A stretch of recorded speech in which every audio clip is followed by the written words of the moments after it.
Tema de hoje: o que mudou em sua vida depois de Jesus Cristo? O que mudou? Afinal de contas, a gente sabe que o mundo, ele é dividido em duas partes: antes e depois de Cristo. Cristo veio para trazer uma nova vida, um novo jeito de viver. A Bíblia nos diz que o protótipo de Deus para o ser humano foi representado em Jesus. Tudo aquilo que Deus gostaria ou deseja ver no ser humano, Jesus veio mostrar. Então a gente entende, lendo a Bíblia, que quem tem Jesus, ele tem uma nova vida. Ele vive uma nova vida. E de que forma que ele vive essa nova vida?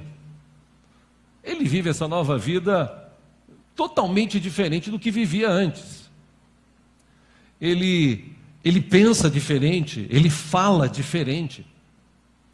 Ele tem uma maneira bem peculiar de ser, que leva as pessoas que não conhecem a ele a pensar. E quem sabe até se sentir feliz ou desejosa de conhecer esse Jesus. A gente está vivendo um tempo difícil, isso é claro, é notório. Aliás, pelo que a gente lê na Bíblia, o mundo está acabando, né?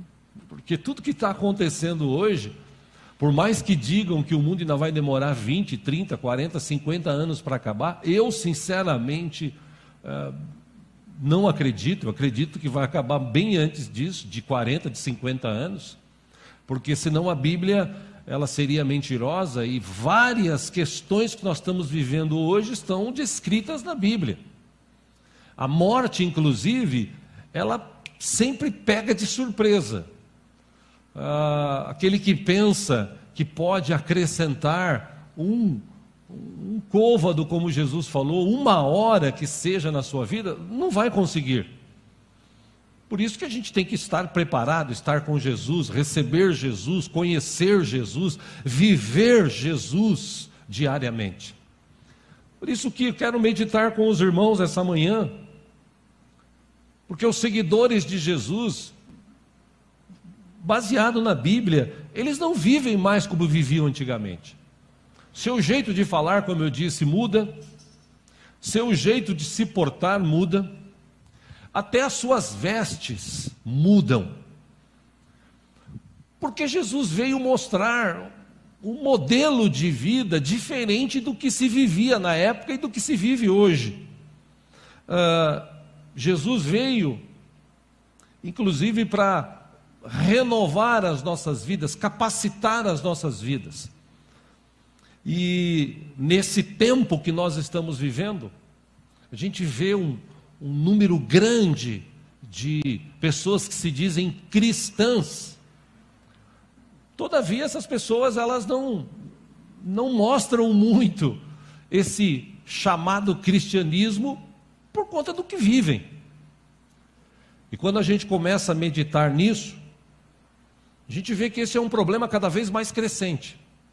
Muita gente na igreja, poucos convertidos. Quarta-feira passada eu falei para o pessoal do Átrio. Os irmãos que estão lá, a gente vê que tem muitos deles que se esforçam. Alguns, inclusive, acho que uns 2 ou 3, no final do mês passado, receberam o chamado ID, que o pastor Bob lá dá. Depois de 9 meses se recuperaram. Um deles eu converso praticamente todo dia. Inclusive, ele está indo até para fazer missões em Minas Gerais com um grupo de missionários. E eu disse para aqueles que estão lá, que estão tentando sair dessa vida, eu falei para eles, gente, precisa haver conversão. Porque tem muita gente que vai na igreja, que bate palma, que canta, e você vê que não houve uma conversão. Porque quando você se converte, você muda de vida. Alguns já diziam, alguns dizem inclusive, outros já diziam, que uma vez que você aceitou Jesus, uma vez que você foi batizado, você será salvo. Existe esse pensamento no coração de muitos teólogos, inclusive no século 21. Irmãos, eu particularmente não acredito muito nisso, porque se fosse assim, o restante da Bíblia, dos evangelhos e da escrita de Paulo, o relato no livro de Atos, a mudança que houve na vida das pessoas, porque elas se submeteram à palavra, se fosse assim, a gente tinha que rasgar o resto. Uma vez que você aceitou a Cristo e foi batizado, você está salvo. Você pode continuar pecando, falando bobagem, fazendo bobagem, enganando os outros, continua ainda com o coração cheio de mágoa e tal, e você vai ser salvo mesmo. Eu não acredito nisso. Eu acredito na Bíblia. E quando eu leio a Bíblia ela me confronta em algumas atitudes da minha própria vida. A Bíblia me ensina algumas coisas que eu preciso mudar. E quando eu vejo isso, eu vejo que, e falei para os irmãos na quarta-feira passada, vocês precisam se converter. Porque você vem para cá, você come 2, 3, às vezes 4 refeições por dia, e comem bem. Você tem cama, você tem cobertor, você tem algumas atividades durante o dia, você tem tempo para ler a Bíblia, você tem tempo para orar, você tem um lugar específico, como tem lá no átrio, que eles chamam a Casa do Oleiro, que você pode passar lá um bom tempo orando, buscando a Deus. E não adianta nada você vir para cá e passar esses meses aqui comendo, dormindo, conversando, às vezes discutindo por coisas tolas, e sair daqui, chegar lá fora, não dá um mês, como acontece com a maioria. Tem gente que lá está na terceira vez no átrio. O pastor Bob tem um coração muito bom. Ele recebe essas pessoas, ele investe, mas tem gente que está na terceira vez. E eu vejo um lá que está na terceira vez que ainda não houve conversão, pelas próprias atitudes dele. Não que eu queira julgar, longe disso. Mas a gente está convivendo, você conhece. Ou seja, o que mudou na nossa vida depois de Jesus Cristo? O que mudou? O que está acontecendo? Eu quero tratar algumas áreas aqui pontuais da vida humana. Porque, por exemplo, uma vez que você conheceu Jesus, a tua vida emocional, ela muda. Pastor, muda? Lógico que muda. Ou então eu preciso saber qual é o segredo. Eu demorei anos para descobrir esse segredo. O segredo está na Bíblia. Jesus, na primeira ministração dele, com várias pessoas que o seguiam, e Mateus capítulo 6, acompanha aqui no telão, é um texto muito conhecido, tá? Eu só vou ler um texto que você já conhece. Mateus 6, 25, Jesus disse assim: portanto eu lhes digo, não se preocupem com a sua própria vida quanto ao que comer ou beber, nem com o seu próprio corpo quanto ao que vestir. Não é a vida mais importante que a comida e o corpo mais importante que a roupa? Versículo 26, observem as aves do céu. Não semeiam, nem colhem, nem armazenam em celeiros, contudo o Pai Celestial as alimenta. Aí Jesus questiona dizendo o seguinte: não têm vocês muito mais valor do que elas? 27, quem de vocês, por mais que se preocupe, pode acrescentar 1 hora que seja a sua vida? Versículo 28, por que vocês se preocupam com roupas? Vejam como crescem os lírios do campo, eles não trabalham nem tecem. Versículo 29, contudo eu lhes digo que nem Salomão em todo o seu esplendor vestiu-se como um deles. Se Deus veste assim a erva do campo, que hoje existe e amanhã lançada no fogo, não vestirá muito mais a vocês, homens de pequena fé? Portanto, não se preocupem dizendo, o que nós vamos comer, que vamos beber, que vamos vestir? Pois os pagãos, e pagão é todo aquele que não é judeu, ou seja, que não conheceu Jesus hoje, depois de Jesus, que conheceu Jesus. Quem conheceu Jesus, ele já não é mais, não faz parte mais do paganismo, ele faz parte do cristianismo. Então Jesus disse assim, os pagãos é que correm atrás dessas coisas, mas o Pai Celestial sabe que vocês precisam delas. Busquem, pois, em primeiro lugar o reino de Deus e a sua justiça, e todas essas coisas, comer, beber e vestir, vos serão acrescentadas.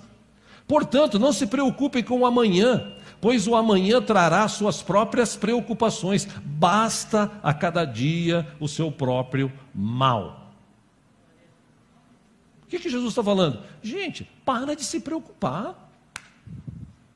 Quem tem Jesus, a minha vida, antes de Jesus, eu vivia preocupado, eu vivia aflito, eu vivia, ai meu Deus, como será? Não, depois que eu conheci Jesus, eu comecei a ter algumas certezas no meu coração. Eu já disse aqui, eu não sei se eu vou viver amanhã. Aliás, eu não sei se eu vou viver daqui 1 hora. Deus é que sabe.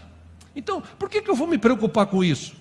Eu vou aproveitar esse momento que eu estou vivendo agora e vou aproveitar da melhor forma. Segundo, antigamente eu ficava preocupado com roupa, com comida, com calçados, com bebida, o que eu vou comer, o que eu vou beber, o que eu vou vestir, o que eu vou usar. Irmão, a gente para de se preocupar com isso. Por quê? Porque Jesus falou, Deus nunca vai deixar faltar na tua vida. Eu não me preocupo mais com isso. Quando você menos espera, Deus vem e abençoa. Eu me lembro uma vez que eu estava com o pastor Dário Luiz, que hoje mora, acho que na Itália, se eu não me engano. Faz uns anos, ele estava aqui no Brasil, ele me ligou, falou, o pastor precisava de um apoio seu aí e tal. Sim, fui, atendi, levei ele num lugar, levei ele em outro e tal. Aí ele falou, hoje eu vou pregar no lugar, mas a minha mala de roupa ficou presa.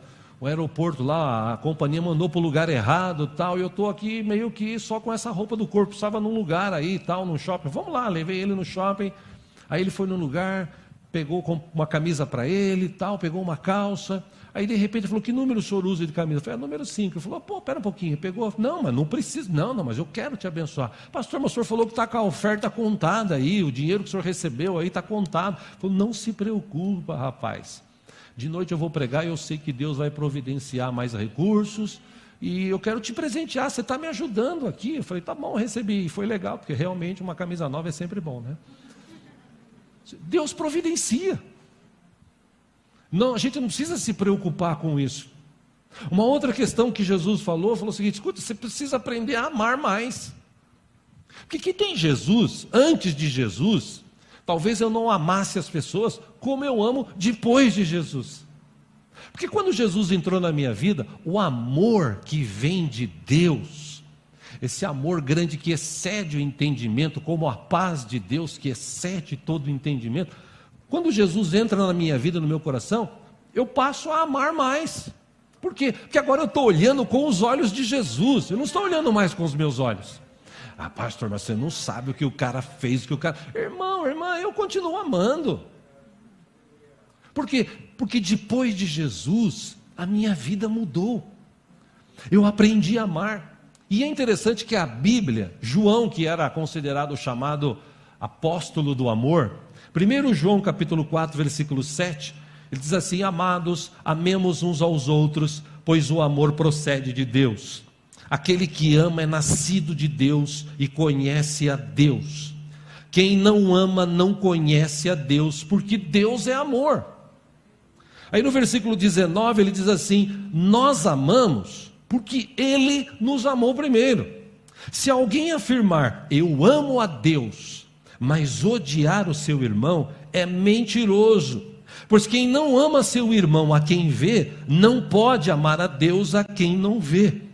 Ele nos deu este mandamento, quem ama a Deus, ame também seu irmão. Depois de Jesus, o que eu aprendi? Amar o meu irmão. Ah, pastor, mas é difícil. É lógico que é difícil, que se fosse fácil, estava cheia essa igreja, estava estourando lá fora. Não é fácil. Ah, mas eu já aceitei Jesus, eu estou salvo. A salvação é pela graça. Mas algumas coisas precisam mudar em nós. Jesus veio para nos ensinar isso. Ele amou a uma mulher que foi jogada na frente dele, considerada adúltera, foi pega no adultério, aí vamos apedrejar, porque a lei manda apedrejar, vamos apedrejar, o que você diz aí, Jesus? Jesus só disse o seguinte: olha, eu sei que vocês, eu vou falar nas minhas palavras, eu sei que vocês têm essa mentalidade de apedrejar o adúltero, mas vamos fazer o seguinte: quem não tiver nenhum tipo de pecado, joga a primeira pedra. Aqueles homens, eles foram tão constrangidos com essa palavra, que eles ficaram perdidos, abandonaram as pedras, foram embora, e Jesus falou o que para a mulher? Mulher, cadê os seus acusadores? Não foram embora, eu também não te acuso, faz o seguinte, vai e não peques mais. Por quê? Porque o amor de Deus, ele nos constrange. Paulo escreveu sobre isso. Esse amor que nos constrange nos leva também a amar as pessoas. Quando eu não conhecia Jesus, eu talvez não amasse desse jeito, mas agora que eu conheço Jesus, eu aprendi a amar. Uma outra questão que a Bíblia nos ensina, que Jesus também falou sobre isso, é sobre paciência, porque como tem crente impaciente hoje, amém? Aqui não, aqui está todo mundo zen, tal. Mas aí fora está cheio de gente impaciente. Ai, eu não tenho paciência com aquele cara, não tenho paciência. Ai, meu Deus, aquilo outro. Provérbios 25:15 diz assim: com muita paciência pode-se convencer a autoridade, e a língua branda quebra até os ossos. Paciência é um dos frutos que o Espírito Santo gera em nós, é um fruto que ele gera em nós, a paciência. O que a gente faz? Eu não sei como é que vai ser amanhã. Eu estou até pensando aqui, imaginando, ixi, amanhã eu tenho que pagar isso, pagar aquilo outro, amanhã eu tenho que levantar, eu tenho que trabalhar, amanhã, meu Deus do céu, como é que vai ser? Será que eu vou conseguir? Ai meu Deus, eu estou perdendo a paciência, eu estou muito preocupado, irmão. Acabamos de ler um texto que fala sobre isso. Você e eu precisamos ter paciência, esperar pelo Senhor. Paciência é isso, eu tenho paciência. E eu já disse aqui em outras ministrações, se você falar assim, Deus me dá paciência, Deus me dá, eu estou a ponto de, ó Deus, fazer uma loucura, Senhor, me dá paciência, as pessoas acham que vai cair do céu assim, ó. Já falei, né? Vai cair,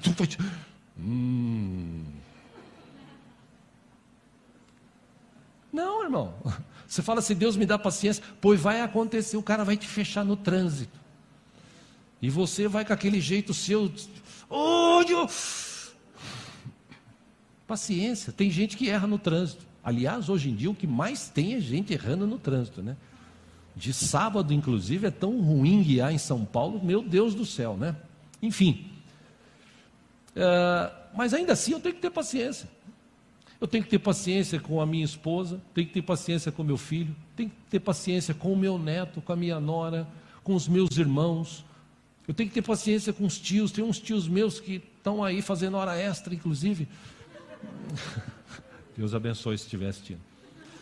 E a gente fala de Jesus e ele manda sempre uma piadinha, uma zoeira, né? E você tem que ter paciência. Às vezes eu falo assim, eu não vou mandar mais nada. Aí no outro dia eu chego e mando, né? Porque eu amo, né? Eu quero ver a pessoa sendo salva. Mas você tem que ter paciência. No tratar com as pessoas aí fora, nos negócios, na igreja, a gente precisa ter paciência um com o outro. O que mais se vive hoje é essa impaciência, e Jesus está conosco. Irmãos, olha para Jesus, Jesus é paciente conosco, Jesus tem tido paciência para comigo e para com você, que eu já falei, ainda bem que eu não sou Deus, porque se eu fosse Deus, eu já mandava raio na cabeça de todo mundo e tal.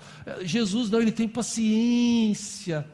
Ele ama, ele perdoa, e ele está ali do lado, com os braços abertos. É só a gente pedir, clamar misericórdia, ele vem e abençoa as nossas vidas. A palavra de Deus no livro de Tiago, capítulo 5, versículo 8, diz assim: sejam também pacientes e fortaleçam o seu coração, pois a vinda do Senhor está próxima. Meu irmão, tenha paciência, Jesus está para voltar, mas está demorando muito. Não está, ele vai vir no tempo certo, por isso permaneça firme, tenha paciência. Mas não aconteceu hoje, vai acontecer amanhã. Se é promessa de Deus, se está escrito na sua palavra, vai acontecer. Tenha paciência, não desanime, não desista. No livro de Tiago, capítulo 1:19, diz assim: meus amados irmãos, tenham isto em mente, sejam prontos para ouvir e tardios para falar, tardios para irar-se. Tem gente que perdeu a paciência e está se irando, fica irado por qualquer coisa, fica nervoso, gospe fogo. Irmão, para com isso, seja tardio nisso. Agora você tem Jesus. Pastor, mas não é fácil no dia de hoje, dá vontade. Eu sei que dá vontade, mas nessa hora que você tem que ter paciência. Por quê? Porque agora você tem Jesus no teu coração. Amém? É fácil? Não, lógico que não. É igual perdoar. O devocional de hoje falou sobre isso. Eu já preguei sobre esse texto no passado. Certa vez Jesus contou uma parábola, ou uma história, como queiram. Ele disse assim: olha, teve um cara que devia para o chefe lá, para o rei, para o senhor dele, devia uma grana alta. Nos valores de hoje, 10.000 talentos teria o custo a mais ou menos comparado a 350.000 quilos de ouro. Era o que ele devia. Aí ele vai e fala: tem misericórdia de mim, me perdoa, porque eu não tenho como pagar. Aí o seu senhor, comovido, falou: tá bom, vou te perdoar. Aí ele sai dali perdoado, passa 1 hora, 2 horas, ele encontra um cara que devia para ele, segundo o texto, 100 denários. Isso representava nos dias daquela época, 100 dias de trabalho. O trabalhador ganhava 1 denário por dia. O cara devia 100 denários para ele. Ele pega o cara e fala: você tem que pagar o que você me deve. Você tem que pagar. Ele: não, mas eu não tenho como pagar. Não, pega as coisas que ele tem, pega os filhos, vende. Não, você tem que me pagar, tem que me pagar. Alguém viu e contou para o Senhor. Aí o Senhor olhou e falou assim: pô, mas eu perdoei uma dívida astronômica do cara. O cara: não, chama ele aqui. Aí no final Jesus diz o seguinte: assim será também para aqueles que não aprendem a perdoar. Porque Jesus, naquela oração dominical, ele ensinou sobre isso. Ele disse: Senhor, perdoa as nossas ofensas, em algumas versões os nossos pecados, assim como nós temos perdoado os nossos devedores. Ok? Não é isso que diz lá o texto? Então, o que Jesus ensinou? Senhor, me perdoa do jeito que eu estou perdoando. Foi o que Jesus falou aqui. Pô, o cara tinha uma dívida astronômica. O seu Senhor o perdoa. Aí o cara vem e está devendo para ele algo mínimo. Talvez, na comparação, 600 vezes menos aquilo. E ele não soube perdoar. Tem gente assim hoje que fala: eu tenho Jesus, eu amo Jesus, mas ele não consegue perdoar. Seja familiar, seja amigo, seja pessoas com quem se relaciona diariamente, seja até com os inimigos. O que Jesus ensinou? Olha, quando você encontrar o seu inimigo, você pega ele, coloca na parede e enche de pancada, porque ele é o teu inimigo. Foi isso que Jesus falou? O que Jesus ensinou? Perdoa, inclusive vai além. Se for o caso, alimente, dê água para ele. Aí você fala: pastor, mas é difícil. Lógico que é difícil, irmãos. Por isso que o tema de hoje nos leva a meditar, a pensar o que mudou na nossa vida depois de Jesus. Porque se já a gente recebeu Jesus e continua ainda do mesmo jeito. Mais uma questão aqui que eu quero falar sobre os irmãos de mudança. E eu sei que agora eu vou mexer, talvez, no bolso de muita gente. Mas uma vez que você se converte, você não é mais preso a dinheiro. Você não tem medo de ser um ofertante, um dizimista na casa do Senhor, porque você sabe que você tem um Deus que abençoa, que abre portas, que te manda recursos, que te dá saúde, que te dá capacidade, ponto. Eu já vi aqui no passado, já vi em outras igrejas, vou repetir aqui, o nosso irmão Marciel, ele pregou aqui quinta-feira passada sobre multiplicação. Meu irmão, multiplicação, segundo a Bíblia e segundo as leis da natureza, você multiplica segundo a espécie. Lá a mulher tinha azeite, aí Eliseu orou, o que aconteceu? Multiplicou o azeite. Jesus tinha 5 pães e 2 peixes, ele orou, o que multiplicou? Pães. Agora, você quer multiplicação financeira na tua vida, dinheiro na tua vida? O que você vai fazer? Vou dar uma roupa? Vou fazer uma oração? Não, você tem que dar dinheiro. Por isso que Jesus falou, não é o quanto você dá, porque Ele sabe se você tem capacidade ou não, condições ou não para dar. O que importa é a sua atitude. Porque dai de que forma? Boa medida, recalcada, sacudida, transbordante. Então quem tem Jesus, ele não tem medo. Ele não tem medo de ser um dizimista, de ser um... Ele não tem medo, por quê? Porque ele sabe o Deus que ele serve. Ponto. Então, é uma dica aqui. Você quer uma multiplicação? Pois então, se você quer multiplicação de dinheiro na tua vida, seja um ofertante, seja um dizimista. Mas não faça isso assim, então eu vou. Não, faça porque você ama Deus, porque você confia em Deus, porque você sabe que Deus supre as tuas necessidades. Ok? Enfim, uma outra coisa que eu quero deixar claro aqui nessa manhã, quando você recebe Jesus como Senhor e Salvador, você não é mais desse mundo. Vou repetir, acho que você não entendeu. Quando você recebe Jesus como Senhor e Salvador, você não é mais desse mundo. Pastor, Filipenses 3:20. A nossa cidadania, porém, está nos céus, de onde esperamos ansiosamente um Salvador, o Senhor Jesus Cristo. Eu estou de passagem aqui agora. Antigamente eu estava aqui no mundo e eu vivia pelo mundo, pelas coisas do mundo. Eu me matava, eu lutava. Eu não. Depois que eu recebi Jesus, a minha cidadania agora é dos céus. Eu estou de passagem aqui, nada me prende. Nada me prende. Eu estou de passagem. As coisas que Deus me deu vão ficar tudo aí. Como eu digo sempre aqui, a maior riqueza que um ser humano pode ter na sua vida é Jesus no seu coração. O resto é resto. Porque quando eu e você morrermos, essa riqueza vai aparecer para nós. Nós vamos nos encontrar e nós vamos passar a eternidade juntos. Portanto, a minha vida muda nesse quesito. Eu não fico mais preocupado, eu não fico mais irado, eu não fico mais com raiva, impaciente. Ao contrário, algumas coisas mudam dentro de mim. Como o mundo mudou. O mundo antes de Jesus era um, depois de Jesus o mundo é outro. Antes de Jesus havia alguns religiosos que tinham as suas crenças, que tinham a sua fé, que tinham os seus rituais, legal, tal, mas o mais importante eles não praticavam. As coisas mais importantes que Deus tem para acrescentar, para abençoar a vida humana, eles não praticavam.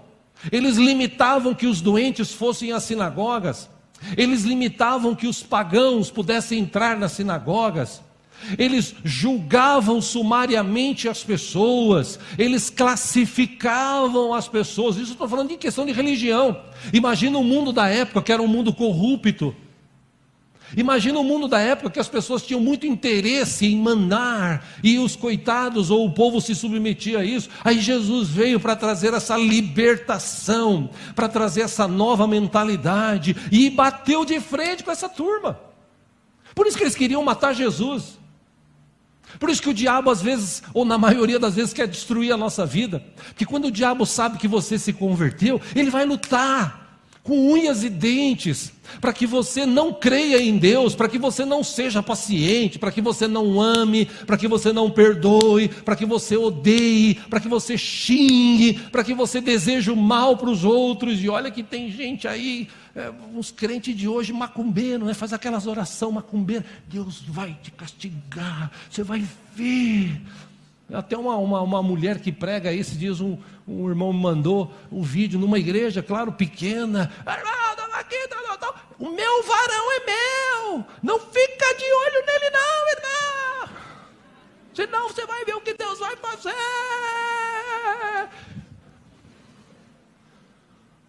Meu Deus, quando você ama, quando você sabe se relacionar, Deus abençoa, Deus preserva, Deus capacita.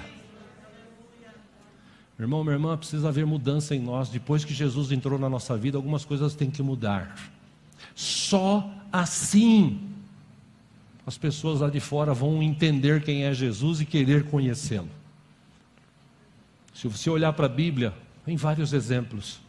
Eu não tenho tempo de falar sobre muitos deles, eu quero falar apenas de dois. Primeiro, de Paulo. O apóstolo Paulo queria que os cristãos morressem. Não, esses caras estão trazendo uma nova religião, tem que morrer. Eu vou atrás, eu vou dedicar minha vida para perseguir esses cristãos, porque eles estão errados, eu é que estou certo. Aliás, eu falei isso há uns 2 anos atrás para um amigo meu, que mudou de religião, né? Vou usar essa expressão. Ele era cristão e tal, inclusive era até pastor. Aí de repente ele descobriu a 8ª maravilha do mundo. Não, Jesus não é Deus, Jesus não pode ser adorado e tal. E aí quis ainda me converter. Daí eu falei para ele: filho, estou fora, né? Que quando você chega num lugar que só alguém tem a razão e todos os outros que pregaram a vida inteira não têm, alguma coisa está errada. Pois Paulo era assim. Mas um dia ele conheceu Jesus. E olha, irmãos, ele conheceu Jesus da pior forma. Porque ele ficou 3 dias cego. Mas depois que ele recobrou a visão, o texto diz: a vida de Paulo mudou. Mudou tanto que ele escreveu aos Filipenses, acompanha aqui no telão, capítulo 3, versículo 3: pois nós é que somos a circuncisão, nós que adoramos pelo Espírito de Deus, que nos gloriamos em Cristo Jesus, e não temos confiança alguma na carne, embora eu mesmo tivesse razões para ter tal confiança.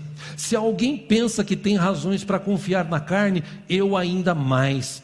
Versículo 5: circuncidado no 8º dia de vida, pertencente ao povo de Israel, tribo de Benjamim, verdadeiro hebreu, quanto à lei fariseu, cumpria tudo. Versículo 6: quanto ao zelo, perseguidor da igreja, quanto à justiça que há na lei, irrepreensível. Mas o que para mim era lucro, passei a considerar como perda por causa de Jesus. Mais do que isso, eu considero tudo como perda, comparado à suprema grandeza do conhecimento de Cristo Jesus, meu Senhor, por quem perdi todas as coisas e as considero como esterco. Para quê? Para poder ganhar Cristo e ser encontrado nele, não tendo a minha própria justiça que procede da lei, mas a que vem mediante a fé em Cristo, a justiça que procede de Deus e se baseia na fé. Quero conhecer Cristo, o poder da sua ressurreição, a participação em seus sofrimentos,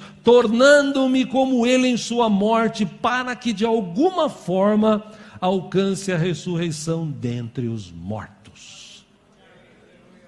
O que Paulo falou? Gente, acabou a minha vida no mundo para mim, acabou. Isso aqui agora não tem valor nenhum. Aliás, ele usa essa expressão: as coisas para mim virou esterco, não tem valor nenhum. Por quê? Porque agora eu conheci Jesus. A maior riqueza que eu e você podemos ter hoje é Jesus. E essa riqueza é tão poderosa que ela muda a nossa vida quando a gente quer, porque é preciso querer. E quando a gente quer essa mudança, meu irmão, minha irmã, as pessoas começam a enxergar Jesus em nós. Em nome de Jesus, meu irmão, eu faço um apelo, se for o caso, nesta manhã para você. Reflita sobre isso. Se você olhar para a vida de Zaqueu, eu quero ler aqui com você, você que trouxe a Bíblia aí, para te ajudar a refletir. Lucas capítulo 19. É uma história também conhecida, só quero citá-la.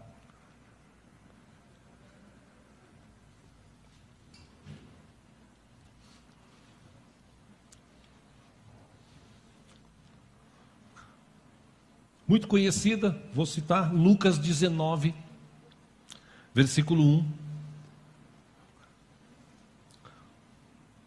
Jesus entrou em Jericó e atravessava a cidade. Versículo 2, havia ali um homem rico chamado Zaqueu, chefe dos publicanos.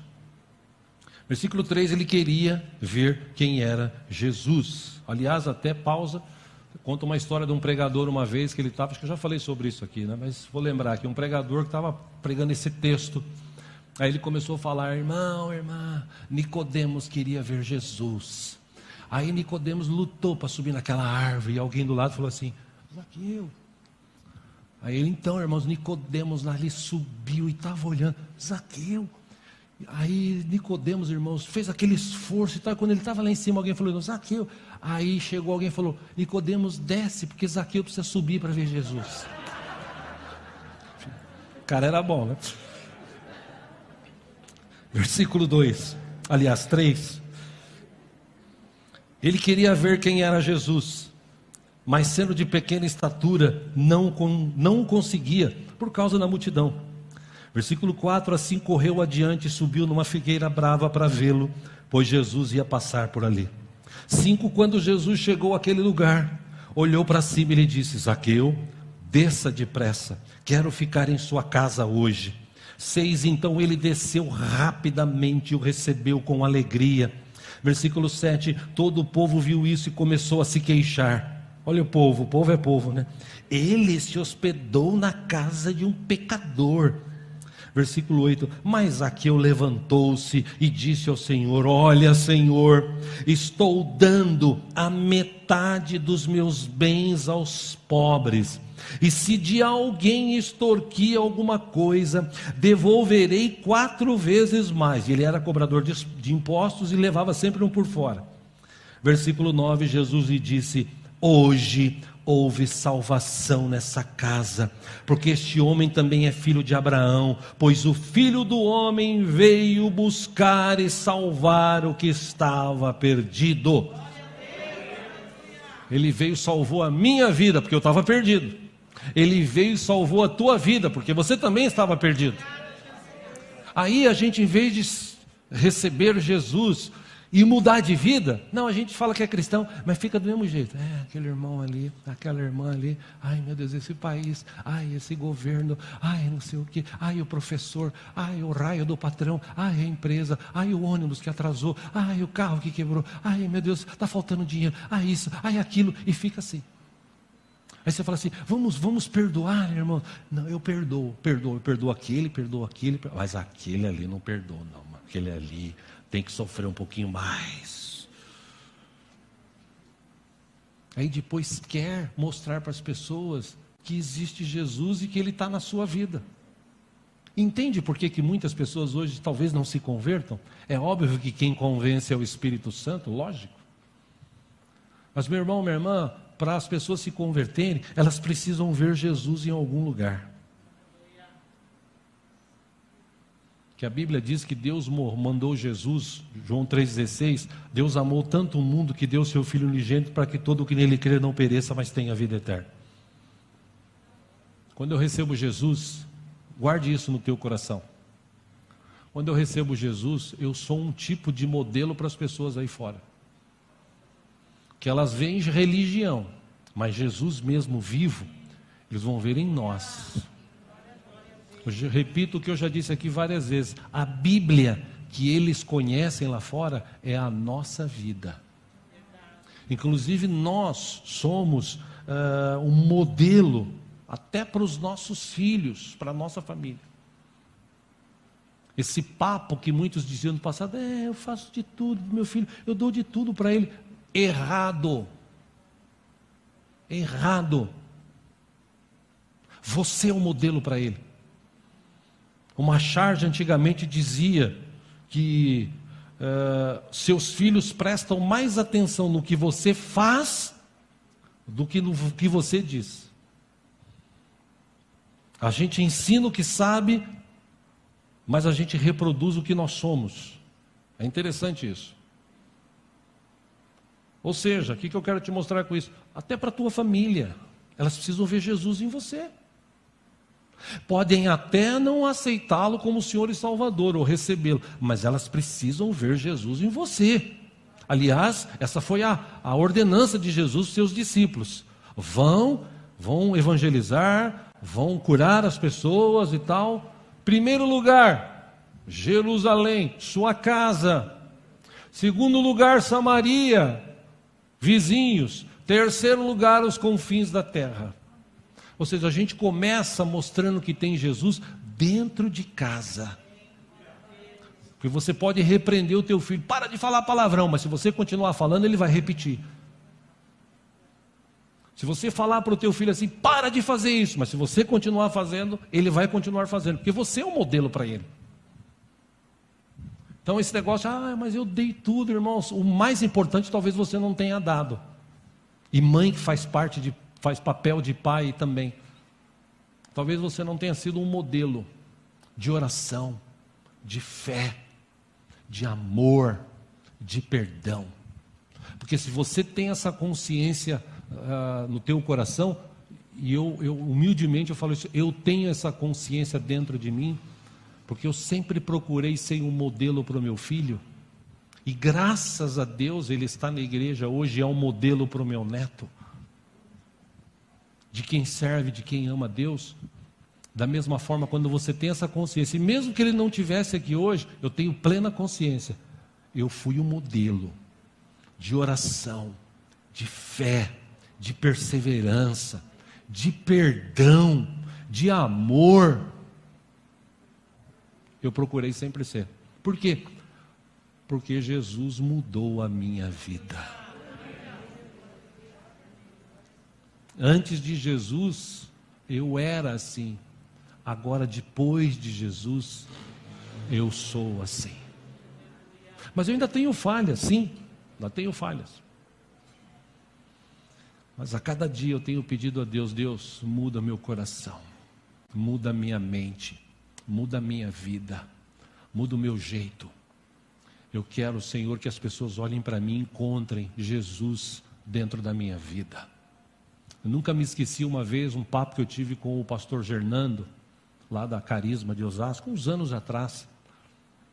E ele disse assim, Diego, eu estava numa convenção de louvor, de adoração, em um determinado lugar, acho que lá nos Estados Unidos.